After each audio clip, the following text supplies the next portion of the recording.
Valile uchben winikop, kases tu la kabash tu mete uchben ovo tak vortase kabetin kaskone.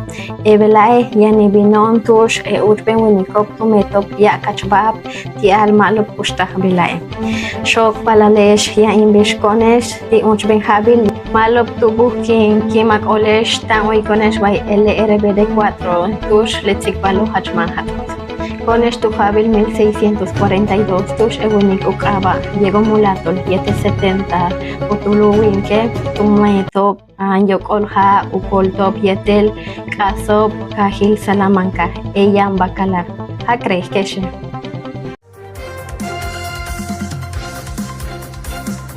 Buenas tardes y bienvenidos a LRBD4, donde las noticias son divertidas. Nos remontamos a 1642, donde Diego Mulato, junto con 70 piratas más, saquearon y destruyeron Salamanca de Bacalar. Interesante, ¿no? Piratas destruyen Salamanca de Bacalar en un audaz saqueo. En la madrugada del 10 de julio de este año, un grupo de piratas al mando del infame corsario Diego el Mulato asaltó y saqueó la Salamanca de Bacalar, ubicado en la península de Yucatán, en lo que se considera uno de los ataques más devastadores que ha sufrido la región en los últimos años. Aprovechando la oscuridad y la falta de vigilancia adecuada, los piratas se acercaron a la población en varias embarcaciones ligeras, aprovechando así las estrechas aguas de la laguna de Bacalar, para evitar ser detectados por las fuerzas españolas. Cuando el sol apenas comenzaba a asomar, los atacantes irrumpieron en la ciudad, causando un gran pánico entre los habitantes. Diego el Mulato comandó a su banda de hombres con presión. La ciudad fue saqueada por completo, llevándose a los piratas todo el oro, plata y además tesoros que habían sido almacenados en los almacenes de la ciudad. Los piratas también recibieron el nombre de bucaneros o corsarios. Su estrategia era atacar las embarcaciones de los españoles en alta mar, quemaban las naves después de saquearlas y tomaban a sus prisioneros. Así, invadían en puertas, islas y poblaciones. 6 años después del saqueo en Salamanca de Bacalar, se recibió otro ataque. Era dirigido por el corsario.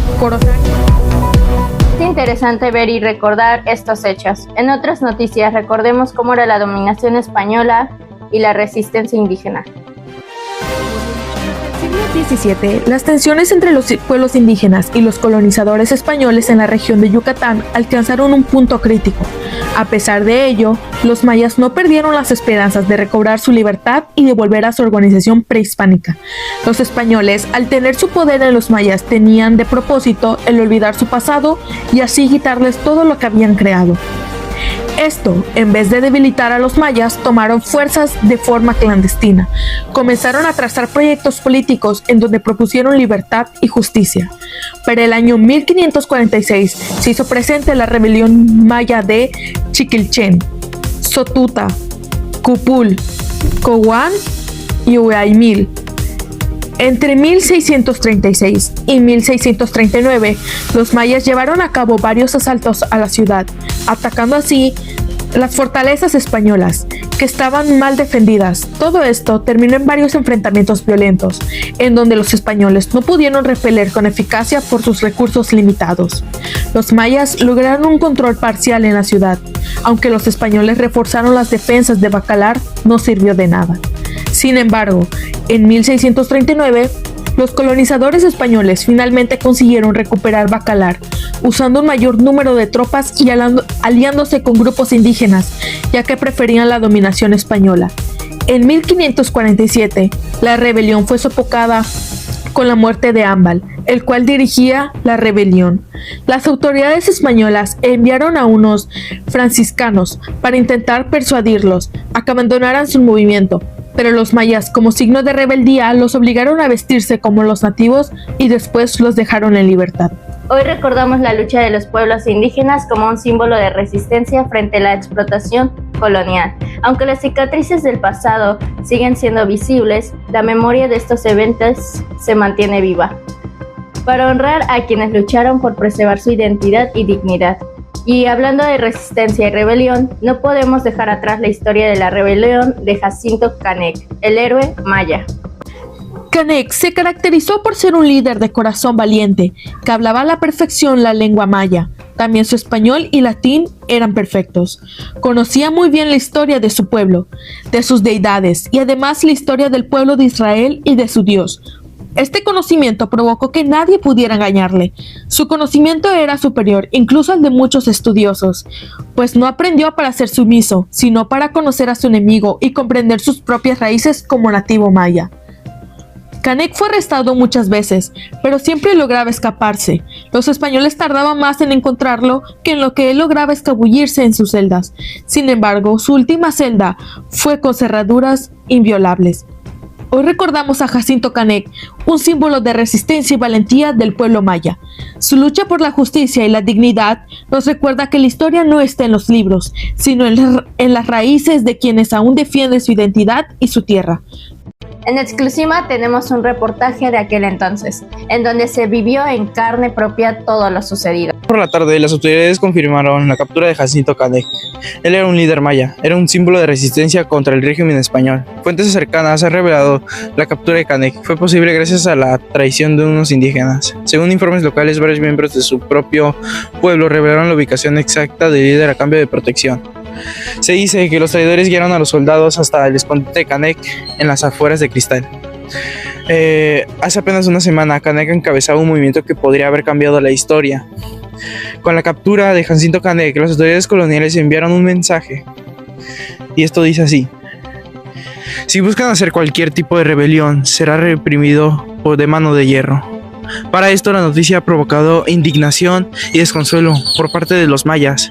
Qué triste saber esta noticia. Descontento por mucha parte. Esto sería todo de mi parte. Soy Javier Moreno. Regreso contigo, Carla. El 7 de diciembre de 1821 se ha logrado un acontecimiento histórico que marca el fin de más de una década de lucha y sacrificio. A las primeras horas de la mañana, las fuerzas insurgentes encabezadas por Agustín de Iturbide y Vicente Guerrero han encontrado triunfantes en la Ciudad de México, poniendo fin al dominio español y sellando la independencia de la Nueva España. Agustín de Iturbide consumó la independencia de México el 27 de diciembre de 1821. La península de Yucatán vivió al margen de la lucha y por conveniencia había considerado de defender las instituciones españolas, ya que no le convenía dejar de exportar a Cuba. Pero ante el triunfo merecido del ejército tigrante, el capitán general Juan María Echeverrí convocó una sesión extraordinaria donde proclamó la independencia. Dicha situación generó que Yucatán dejara de pertenecer a España y se uniera a México como una nación libre y soberana. Sin embargo, desconocía la bandera nacional que había sido adoptada, al igual que las leyes que le regían, por lo que continuaron dirigiéndose por la legislación española siempre y cuando no se opusieran a la última constitución y a las leyes de la Corte mexicana. Esto mientras se elaboraba su propia constitución. Yucatán se unió al resto de la nación como una federación de estados mediante estipulaciones. Este pensamiento independiente estaba sustentado por la libertad que había vivido la península en la época colonial, lo que los llevó a tener costumbres y características especiales, con inclinaciones individualistas y regionalistas. De 1821 a 1823, el país fue gobernado bajo una monarquía. A este periodo se le conoció como el Primer Imperio Mexicano. Y es justamente en el Plan de Iguala donde ratificaba en los tratados de Córdoba para conformar el Primer Imperio Mexicano. Se nombró una junta provisional gubernativa. Dicho congreso estaba conformado por 3 bloques políticos. Los primeros eran los iturbidistas, los cuales eran partidarios de Iturbide. Los segundos eran los borbonistas, quienes eran partidarios porque un miembro del reino español fuera el que gobernara México. En tercero eran los republicanos, que estaban integrados por un grupo de insurgentes que pugnaban por un gobierno republicano. El 21 de julio de 1822, Iturbide fue nombrado emperador de México y fue coronado en la Catedral de la Ciudad de México. Su periodo de gobierno fue realmente corto, pues este se concluyó el 19 de marzo de 1823, con fuertes críticas del Congreso, en donde Antonio López de Santa Anna, mediante la Plan de Casamata, desconoce a Iturbide como emperador. El Congreso se reinstaló el 7 de marzo de 1823 y el 19 del mismo mes, Iturbide renuncia a la corona y por una parte de Europa, por lo que este acto generó que fuera declarado traidor. Los partidos políticos de México estaban de acuerdo en que se restableciera una república, pero no lograban ponerse de acuerdo en si esta debía de ser carácter federal o centralista. Los federalistas, por su parte, argumentaban que el centralismo tenía una gran desventaja de concentrar el poder de una persona, entonces perdería el sentido republicano, mientras que el federalismo, los gobiernos locales autónomos entenderían con mayor rapidez los problemas en cada estado. Gracias por acompañarnos en este recorrido por los hechos que marcaron nuestra historia y nos ayudan a entender nuestro presente. Nos despedimos agradeciendo su confianza y compromiso con la información. Nos vemos en la próxima emisión. Buenas noches. Esto es LRBD 4.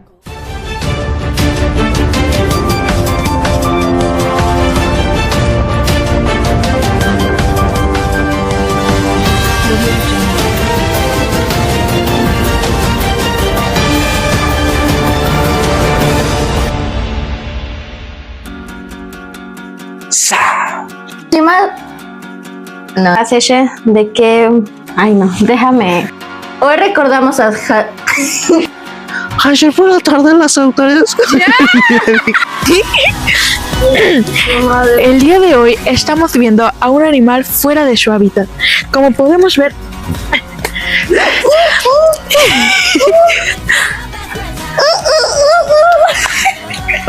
Pero cuélgate. Vemos que está, ¿cómo se dice? Dañando la naturaleza. Vemos que está en una zona de apareamiento. Está buscando una hembra con quien reproducirse y así.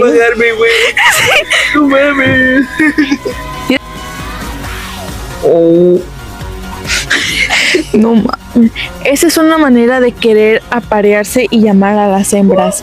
Eso desciende su olor a desciende su olor a la planta para que así después ellas lleguen y puedan ver qué tipo de macho era. Aunque creo que a las hembras les gustan los machos un poco más fuertes, más morenitos y así.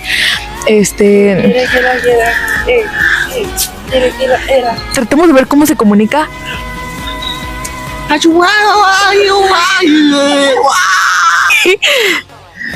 Se va a romper. Ay, no mames. Ay, todo va a caer. Oh, podemos ver como ninguna hembra ha llegado a su destino. Él prefirió bajarse y eso. Eso sería todo. Muchas gracias por el reportaje del día de hoy.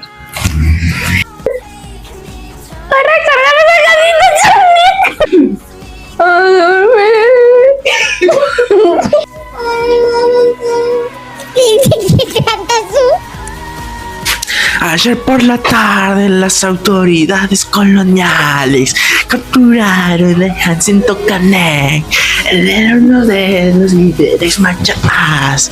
Era un símbolo de resistencia contra el régimen español, pero cayó. Pero cayó.